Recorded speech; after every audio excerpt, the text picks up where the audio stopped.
kurse në periudha më të shkurtra ndodhin stuhi më të dobta. Kjo është një stuhi e nivelit ose kategorisë së katërt, nga 5 të tilla, ndërsa në periudha të tjera ndodhin stuhi stuhi diellore me intensitet më të ulët, pra kategori më të ulta dhe me intensitet më të dobët. Por jo se nuk ka stuhi magnetike gjatë pra ndërmjet 24 viteve të ciklit diellor. Por tani jemi në kulmin e aktivitetit dhe normalisht stuhit kanë intensitetin më të lartë, pra janë stuhit më të fuqishme, si mund ta them. A ka rrezik real për njerëzit në tokë apo është ajo që ju thatë?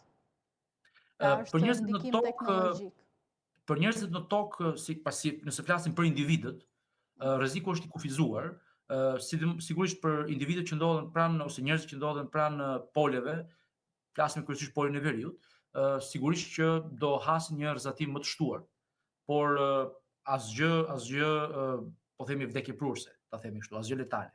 Ndërkohë, nga pikpamje teknologjike sigurisht që mund të ketë problematika, por problematika të tipit në dëmtimin e jo thjesht satelitit, por në çorientimin e tyre, në çorientimin e sistemit të GPS-it. Por sigurisht këto do ndodhin nëse ne do kishim një sistem jo të inxhinieruar mirë, sepse duhet ta keni parasysh që në ato që quhet low earth orbit ose në orbitat e ulta ose pranë sipërfaqes tokës, ka shumë satelit, ka me mijëra satelit, të cilët në një farë mënyre japin një farë qëndrueshmëri e sistemit, që edhe nëse disa prej satelitëve dëmtohen apo jo thjesht dalin jashtë funksionit, por çorientohen dhe humbasin efektivitetin e tyre, janë të tjerë që do të zëvendësojnë ato.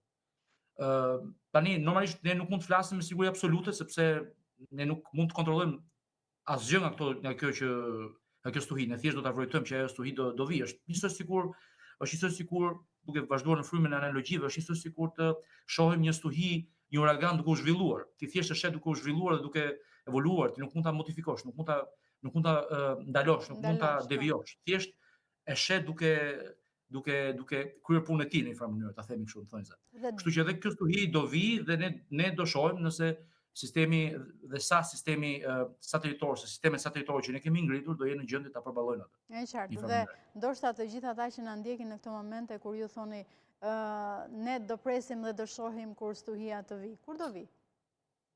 Shikoni, stuhit diellore normalisht udhtojnë me rreth, pra kjo masa diellore udhton me rreth kjo pjesë e diellit që vjen tek ne udhton me shpejtësi 300 deri në 500 km në sekondë.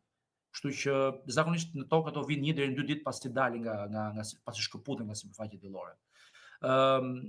Aktualisht rreth diellit kemi 2 sonda, njëra quhet sonda diellore Parker dhe tjetra është Solar Orbiter, kështu e kanë emrat, të cilat monitorojnë aktivitetin diellor në mënyrë të vazhdueshme dhe sjellin informacione në tokë. Normalisht ne nuk mund ta dimë saktësisht se kur kjo masë diellore do shkëputet. Njësoj sikur ne nuk e dimë kur do formohet uragani. Ne dimë që ka një sezon uraganësh, pra presim që nga një muaj caktuar deri në një muaj tjetër kemi uragane, por se kur saktësisht do formohet ai ne nuk kemi në gjendje ta parashikojmë. E njëjta gjë është dhe këtu. Ne nuk kemi në gjendje ta kuptojmë se kur ajo bulza e ujit do shkëputet nga kazani që zihet në një farë mënyrë. Por ne presim që ajo nga një moment të tjetër të formohet. Dhe situata po monitorohet në mënyrë të vazhdueshme.